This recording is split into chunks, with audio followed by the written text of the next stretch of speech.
कर्जत तालुक्यात महावितरणच्या बेजबाबदार कारभारामुळे वारंवार होत असलेल्या विद्युत अपघातांची मालिका थांबण्याचं नाव घेत नाही।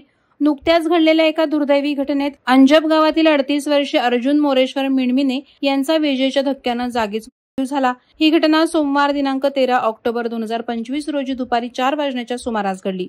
अटविंदा या पारंपरिक सणानिमित्त आपट्याच्या झाडाची पानं आणण्यासाठी गेलेल्या अर्जुन यांना झाडावर असलेल्या महावितरणच्या विद्युत वाहक तारेचा शॉक लागला। या तारेची चुकीच्या पद्धतीने जोडणीमुळे हा अपघात घडला असल्याचा आरोप गावकऱ्यांकडून केला जात आहे।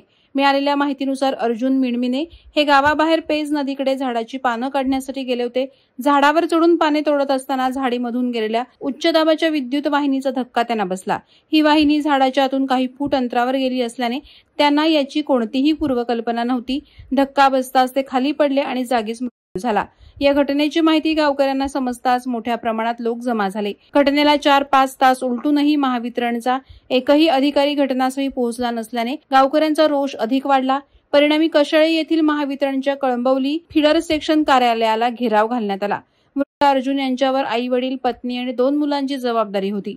महावितरण कंपनीने अर्जुनच्या मुलांच्या शिक्षणाची जबाबदारी घ्यावी आणि कुटुंबाला आर्थिक मदत करावी अशी मागणी गावकऱ्यांकडून केली जाते।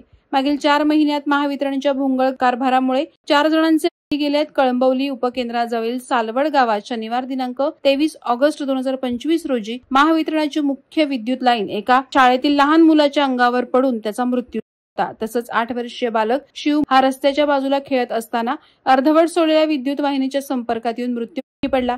याशिवाय सावेळे ग्रामपंचायत हद्दीतील साळोखवाडी येथे आदिवासी रामचंद्र गोटीराम वाघमारे आणि पार्वती रामचंद्र वाघमारे यांचा विजेच्या धक्क्याने मृत्यू झाला, तर सुनीता गोपाळ वाघमारे ही महिला जखमी झाली होती। बारणे गावातही एका आदिवासी कुटुंबातील 2 व्यक्ती शेवग्याच्या शेंगा काढत असताना विद्युत वाहिनीच्या धक्क्याने मृत्यू पडले।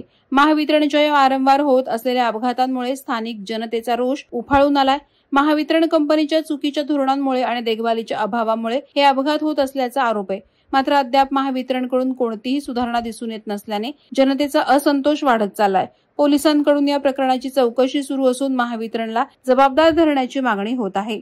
वादळवारा लाईव्हसाठी आनंद सकपाळसह नरेश जाधव, कर्जत। नवी मुंबई व रायगड जिल्ह्यातील ताज्या बातम्या आणि घडामोडींसाठी सबस्क्राईब करा वादळवारा लाईव्ह चॅनल आणि दाबा बेल आयकॉन।